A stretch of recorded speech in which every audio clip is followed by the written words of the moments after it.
Over 100 million Americans are struggling with medical debt, but what happens when that debt ends up on your credit card? Today, we are going to talk about the hidden dangers of using credit cards to pay for your medical bills. If that's of interest, stay tuned. Sugar Daddy Podcast, yo. Learn how to make them pockets grow. Financial freedom's where we go. Smart investments, money flow. Hey babe, what are we talking about today? Today, we are talking about paying your medical bills on a credit card.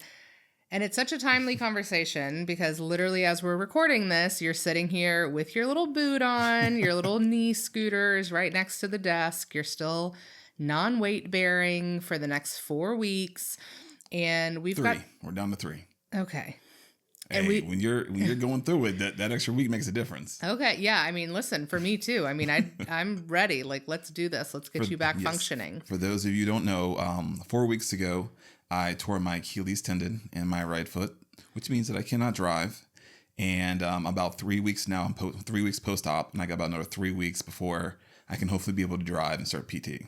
Which means that I'm essentially a single parent. Yep, that's very true. Brandon has been living downstairs, which we're grateful that there's a full bedroom and a full bath with a walk-in shower downstairs.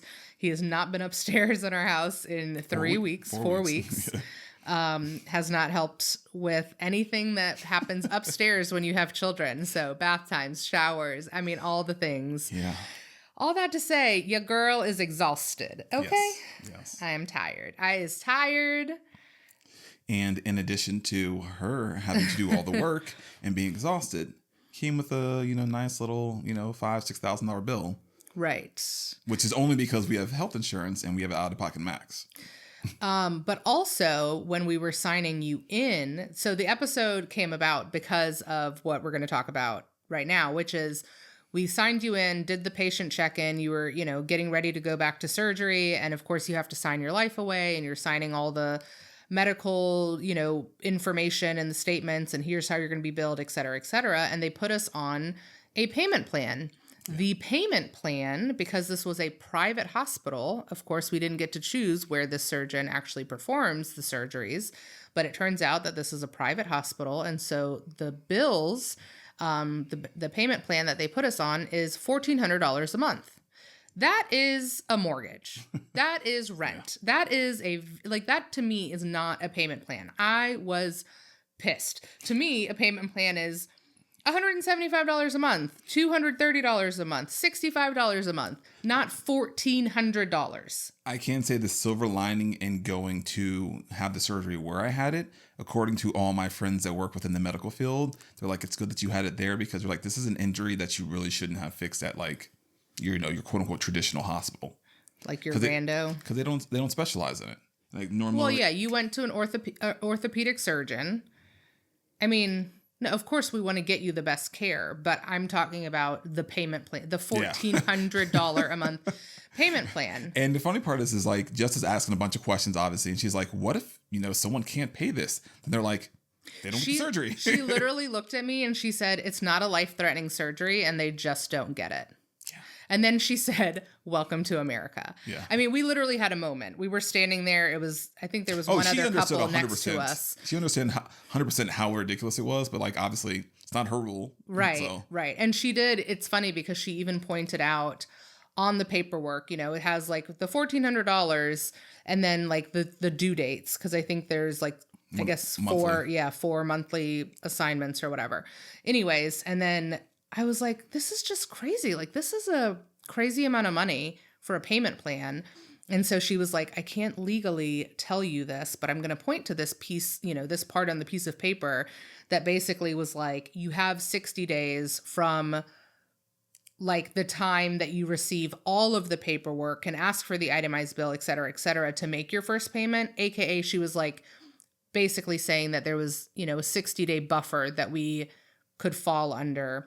Either way, 60 days is not going to make a difference when you have a $1,400 payment. So obviously Brandon and I started trying to figure out okay, we're going to have to pay this anyway. Can we get something for it? We have some upcoming trips. You guys know we're pretty Delta loyal, but some of these trips we're going to be flying a different airline. Do we open up a new card, get some points, get some miles? Like, we're going to spend the money anyway. How do we get something for it? And so the research that came out of that was, if you can handle it, there might be benefit to putting the medical bills on a credit card.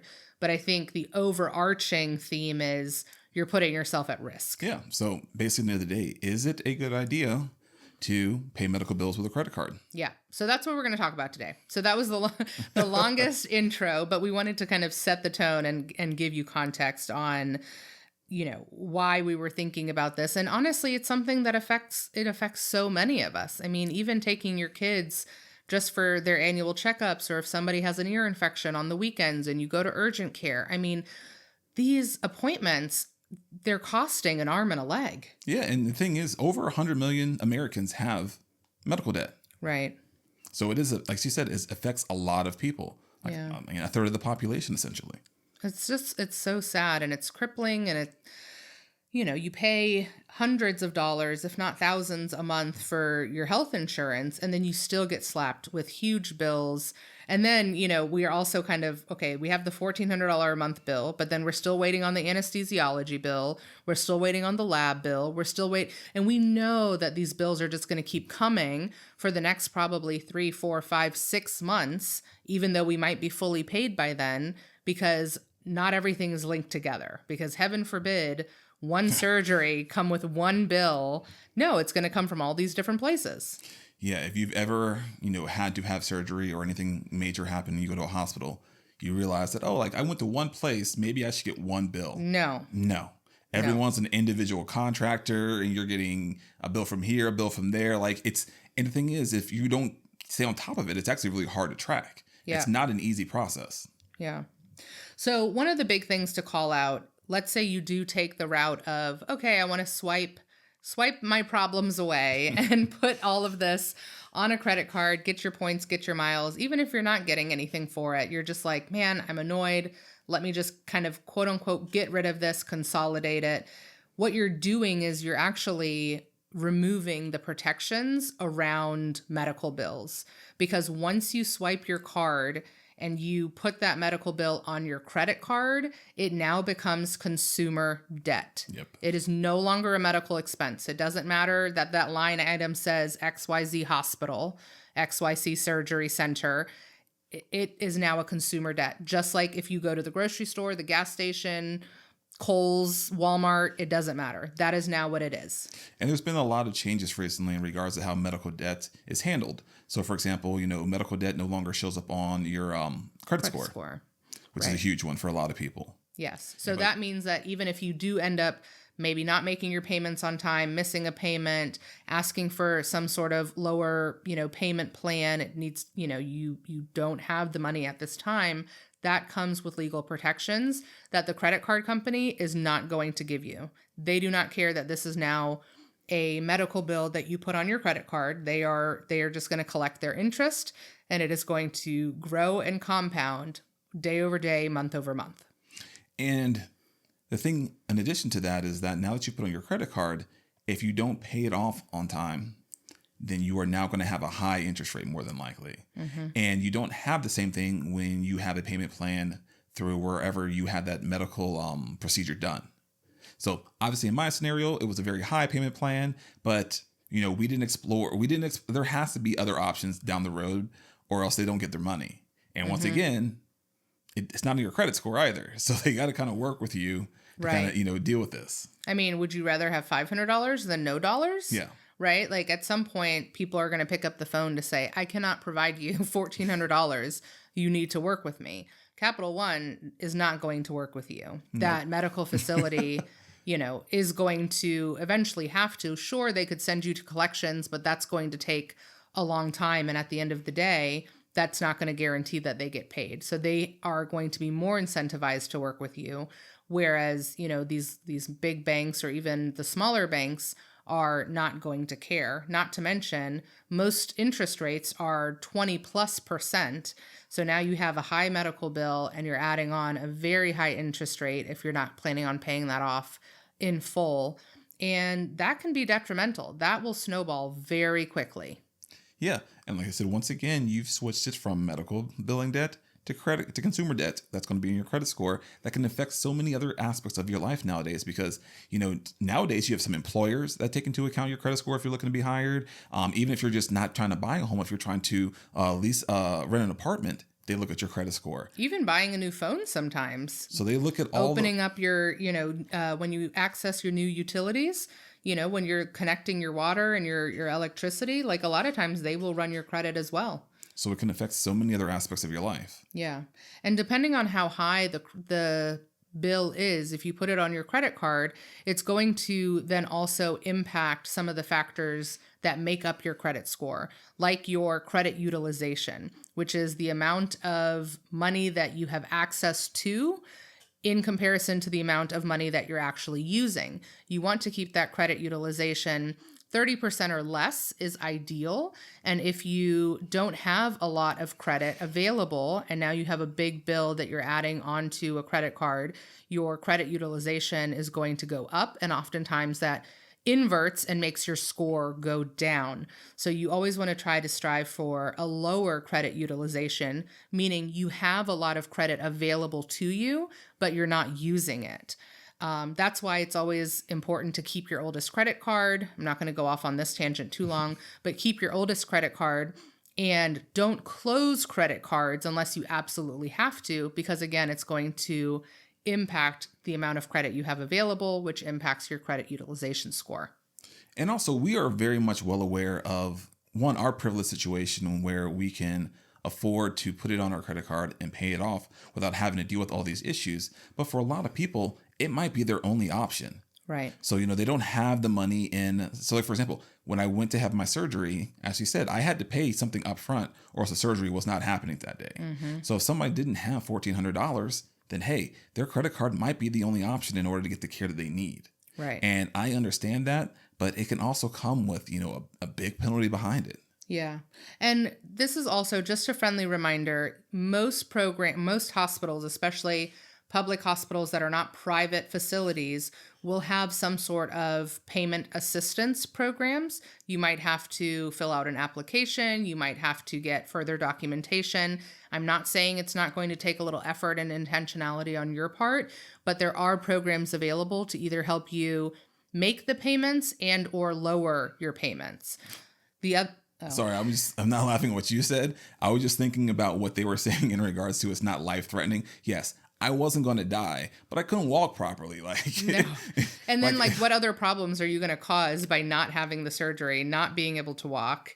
I mean, it's just ridiculous. To me, it wasn't an optional surgery. It wasn't like, I want to go get a facelift. Yeah. No. I need my Achilles. Yes, you do. The other thing that I think is important to note as we're talking about medical bills is you should always ask for an itemized statement.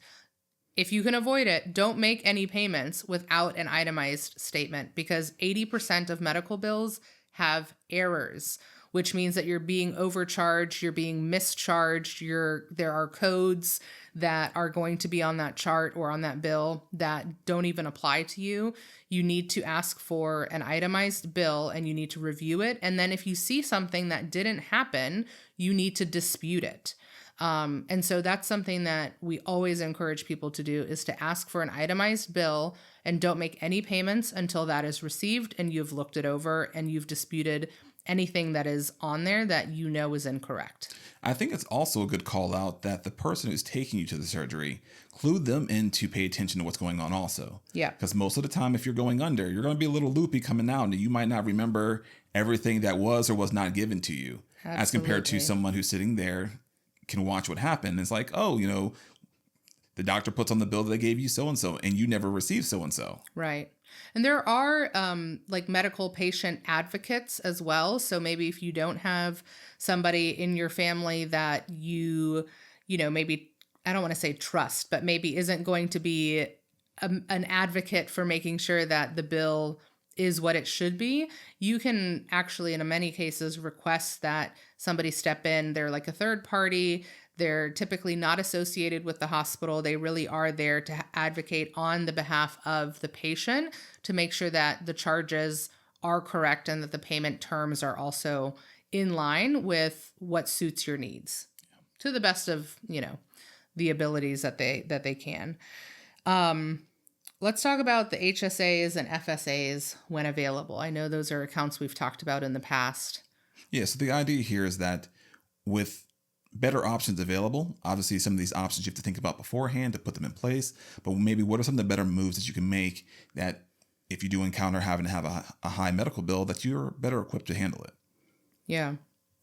We don't have an HSA or an FSA at this time. One of the things that we were looking at is getting a 0% offer for a credit card that has an extended kind of term limit. So one that we're looking at right now is through December 2026, which would give us almost a year and a half, which is quite a lot. I mean, given kind of 18 months is normally going to be the max I've ever seen for a 0% I get period. 6-month offers and 9-month offers all the time, but this one, when I saw December 2026, I was like, oh, that is much better than $1,400 a month, right? So then the idea would be we pay the full balance, again, after reviewing the itemized bill, et cetera, et cetera. And then we can make smaller payments for the next 18 months instead of taking $1,400 a month and applying it. But really, that only makes sense on a 0% interest credit card. And I also want to explain in more detail that thought process for us. Okay. So instead of taking, $5,000 or $6,000 out of our savings to simply pay for everything right now, we want to provide ourselves with some flexibility because we do have the money there if needed to just go ahead and plop it down and pay it. But if we could spread the payments out over 18 months instead, that puts more money in our pocket. yeah, and allows and our money to grow. For us, it's just a matter of flexibility. Yeah. Like I said, the reason that we went ahead and with the idea of putting it on the credit card is because we have the cash to pay it off. That's the biggest thing you need to think about. We have the money to pay it off before any type of interest would kick in. Well, but also we don't want to, if for some reason, like let's say somebody's bill is $5,000 and they have $5,000 in their emergency fund, we don't want you to take the $5,000 out of your emergency fund to pay the bill. Depends. Oh, gosh. The reason I say it depends because if you're someone that doesn't have the discipline to, if you have a credit card, to put it on the credit card and make sure that you pay it off before any type of interest kicks in, then you probably should just go ahead and use that $5,000. But then they have no more emergency fund. But that's what an emergency fund is for. Emergency fund is for an emergency. You don't want to slide backwards. So if you put it on the credit card and you don't pay it off properly, and now you're starting to accrue interest on it, ultimately you're going to end up paying more. Well, yes. Okay. We don't want you to pay more, Yes. obviously. So that's what I'm saying. Yes. But I think you have to have the discipline and a plan in place to make sure that Sure. if you are going to use a credit card, that you are paying it off before any of that 20% interest kicks in. Yeah. Because once again, remember we said also too is that all the other things we stated that come with putting on your credit card and not paying it off is not just the interest. You have the credit utilization and also how it's consumer debt, not medical debt. Right. So you lose those potential protections and it could negatively affect your score. Got Correct. it. Yeah. All right. Well, these are things too, just as a call out that you help your clients with, right? I think so many people think that you're just like, you've got 16 screens in front of you and like you're looking like he's not day trading, right? These are the things that people come to you about all the time. Like, oh, I got in a car accident. I need to buy a new car. Like, do I buy the car that I really want because I can afford it? Or do I buy, a car that is going to be covered by, whatever the insurance is going to give me? Like, you have these real world conversations. And this is one of them. Medical debt affects so many people. Like your child might have an emergency surgery. You might have an emergency surgery. Like things happen. And I think it's really important to note that working with a financial advisor or the Brandons of the world or just straight up Brandon, these are the things that his clients bring to him all the time. Hey, can I do that bathroom renovation? I really want that new closet install that's going to cost $10,000. Can I do this hardscaping around my house? Those are the real world scenarios that you're helping people figure out all the time. Yeah, and when it comes to medical bills, one of the biggest the ones that come up to me is having a baby. Always. So it's one, understanding those scenarios, like understanding what type of what your insurance entails. Because the biggest thing there is that in a given year, if you're going to have a baby, you're going to reach your out-of-pocket max. So therefore, I can already tell you the maximum that you're going to pay in that given year for having the baby. In addition to that, once we find out, early on, then we can start to, build up a buffer over the few months leading up into you actually having delivery, as far as having money to handle that. Yeah. So sitting down with someone and having these conversations so that you can put a proper plan and strategy into place so that you don't have to put these medical bills, obviously this one's more a planned one. So you don't have to put it on your credit card, but obviously you have some scenarios where accidents happen, like myself, but you can start putting these strategies in place so that you have a plan in place, kind of going back to the HSA and FSA. If you're someone that is in a high deductible health plan and you have access to an HSA through your employer, especially if your employer is going to provide some money into your HSA for you as far as a match, I 100% recommend taking advantage of that, because that's allowing you to set aside money that is going to be going to there and not pay taxes on. And if you use it for medical bills, you don't have to pay any taxes on it. And you also have your employer adding to it, so it adds to the bucket that you have to handle these medical bills in case you do have an accident come up. Yeah. Or even better, if your clients are talking to you about these things when they have planned surgeries coming up before open enrollment. Hey, I know I need to do this foot operation. Open enrollment is around the corner. I think I should change my medical plan. Here's what that would look like. So those are, I think, really important conversations. Obviously, yours was more of an emergent situation, even though the lady tried to tell us it's not life-threatening, which it's not. But, it happened. And now we're over here also just having the conversations on, what do we do? How do we make it work? How do we pay this off? We don't want to pay $1,400 a month, and so all that to say, we're in the thick of it, just like everybody else. And we want to just provide resources and context for how to navigate these situations to the best of our abilities. And also some of the other options too, other than just swiping your credit card. So if you have these options available to you, for example, often with the payment plans that most hospitals offer, have a 0% or a low interest rate attached to them, and the payments are actually much more feasible for you to make on a monthly basis. So in those scenarios, especially on a 0% interest, it makes way more sense to go that route than to swipe with your credit card. Yes, absolutely. Or even, I know every time I went to the dentist the other day, they always have like their own credit card and payment option where you could have 2 years, 0%. Again, it is now a credit card, but if you're getting it interest-free, it might be something to consider. Like I have to get a crown. That's going to be another $1,100. So it's all the things. And also kind of going back to the whole thing with, one, making sure you have an itemized bill to make sure that everything is correct. Sometimes you can negotiate stuff as well. Not necessarily hard set, because I could tell you this much, that a procedure in different areas has different costs associated with it. Yes. And there's, reasonable, what is it called? Reasonable cost. Yes. I know you're talking about, I'm sorry. We'll put it in the show notes, but to give you a reasonable idea of what the surgery is actually going to cost you all in prior to it happening. Right. And then you can do the research and you can basically say, this is not a reasonable price. Like, how are you, increasing the price 30% from what the rest of the country is charging for something like this? So, there's a lot of nuance to medical bills and medical debt and how medical bills are, how they come into play. And so research and holding these institutions accountable, getting the itemized bills, et cetera, is really, really important. You cannot just take things at face value. You have to ask for the details and then look them over. Also, a lot of people don't realize that there is such thing as medical bill loans. So that is an option also available to you if needed. And often the terms of that is going to be significantly better than putting it on your credit card, because the interest rates are going to be lower. And again, it's still considered medical debt and not consumer debt. What I think we want to leave you with out of all the things is, once you put it on a credit card, it is no longer medical debt. It is now consumer debt. Yeah. So even if you're in, maybe a hard situation, you do need to take a step back and maybe think through the process on how you're going to pay for that medical bill. Because, for example, if it's an emergency and it needs to happen right then and there, you're not going to have a bill right that second. Because it's an emergency, life or threatening. They're going to do the procedure to save your life or whatever needs to be done. But then you're going to have to think through afterwards, what is the best course of action for me to handle this debt? Right. Yeah.